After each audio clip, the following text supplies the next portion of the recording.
నేను అందుకు నేనంటా, నువ్వు యువతనాలు కట్టిపడేయకు. పంచాయతీరాజ్ వ్యవస్థ ఉంది, అలాగే మీకు రెవెన్యూ వ్యవస్థ ఉంది. ఇవన్నీ కాకుండా ప్రతి పొలిటికల్ పార్టీకి, రూలింగ్ పార్టీకి వాళ్ళ వ్యవస్థ ఉంటుంది. ఈ 3 వ్యవస్థల్ని కాదని 4వ వ్యవస్థ నువ్వు పెడితే, వాళ్ళకి 5,000 రూపాయలు ఇచ్చి పెడితే వాళ్ళకి 5,000 రూపాయలు ఇచ్చావు అంటే ఎంత నిరుద్యోగం, ఎంత పెట్టరేగిపోతే 5,000 రూపాయల కోసం ఒక డిగ్రీ చదువుకున్న కుర్రాడు ఆ ఉద్యోగానికి వెళ్ళిపోయాడంటే వాళ్ళని శ్రమ దోపిడీ చేస్తున్నాడు. ఇతను క్లాస్ వారి గురించి మాట్లాడతాడు అతను. సో నేను ఎందుకన్నా నిన్న ఆ మాట, నేను వేగంగా అనలేదు ఆ మాట, నాకు తెలీదు. ఢిల్లీలో ఎక్కడో కూర్చుంటే చాలా పెద్ద స్థాయి నిఘా సంస్థల వ్యక్తులు ఏదో అవి ఇవి మాట్లాడుతూ రాష్ట్రం గురించి మాట్లాడుతూ ఉంటే వాళ్ళు చెప్పింది, మీ రాష్ట్రంలో ఆంధ్రాలో దాదాపు ఇన్ని వేల మంది అమ్మాయిలు మిస్ అవుతున్నారు, నీ దృష్టిలో ఉందా యాజ్ పార్టీ ప్రెసిడెంట్గా అడిగాను నేను.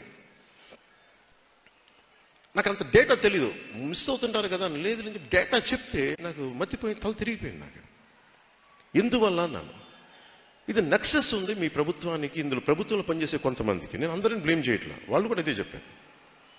ఎక్కడుంది లోపం అంటే మీరు చూసుకోండి, ఒకసారి మీరు మాట్లాడించండి అని చెప్పాను. అక్కడి నుంచి డేటా తీసుకుంటే నేషనల్ క్రైమ్ రికార్డ్ బ్యూరో వాళ్ళు దాదాపు 29,800 చిల్లర ఎంతో అమ్మాయిలు మిస్ అయిపోయారు. వాళ్ళలో 14,000 16,000కే తిరిగి ఇళ్ళకు వచ్చారు, తీసుకొచ్చారు. మిగతా 16 నుంచి ఇంకో సగం ఇంటికి రాలా. వాళ్ళు చెప్పింది ఏంటంటే ఇది చాలా తీవ్రమైనది, కేంద్ర ప్రభుత్వ నిఘా వర్గాలు దీని మీద చాలా లోతుగా అధ్యయనం చేస్తున్నాయని చెప్పారు.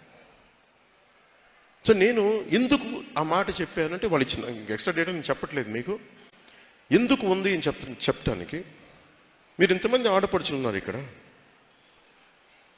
మీ ఇళ్ళలోకి వచ్చి మీకు ఒక రూమ్ ఖాళీగా ఉంది, ఒక అపార్ట్మెంట్ ఖాళీగా ఉంది మీరుండే సముదాయంలో, మీరుండే 10 ఇళ్లలో ఒక 2 రూమ్స్ ఖాళీ ఉన్నాయి అంటే మీరు అద్దెకి ఇవ్వాలి, 2 let బోర్డు పెడితే మీరు అద్దెకి ఇవ్వాలంటే గబుక్కుని 2-3 కుర్రాళ్ళకి మీరు ఇస్తారా?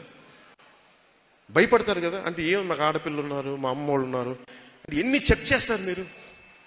వాళ్ళ కుటుంబం తెలిసి ఉండాలి, వాళ్ళ ప్రిన్సిపల్ని 100 చెక్స్ చేసి. నాకు ఇది ఎందుకు చెప్తున్నానంటే, నేను హైదరాబాద్ నుంచి పార్టీ ఆఫీస్ కంప్లీట్ షిఫ్ట్ చేసి నాకు అపార్ట్మెంట్ కావాలి, నాకు నా స్టాఫ్కి అపార్ట్మెంట్ కావాలి మంగళగిరిలో అంటే మేము బ్యాచిలర్స్కి ఇవ్వని చెప్పి కరాఖండిగా చెప్పేశారు. అంటే మేము బ్యాచిలర్స్కి ఇస్తే దేనికి ఇబ్బంది ఏం కదా, వాళ్ళు పాడు చేస్తాను కదా, భయం, అభద్రతా భావం.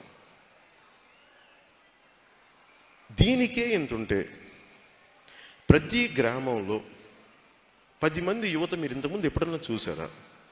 10 మంది యువకులు వెళ్ళి ప్రతి ఇంటికి తిరుగుతూ ఉంటే ఆ ఇంట్లో ఉండే సందులో ఉండేవాళ్ళు కానీ, ఆ వీధుల్లో ఉండేవాళ్ళు కానీ, ఏం పని మీకు ఎక్కడ అంటారు కదా, ఏం పని మీకు ఎక్కడ తిరుగుతున్నారంట.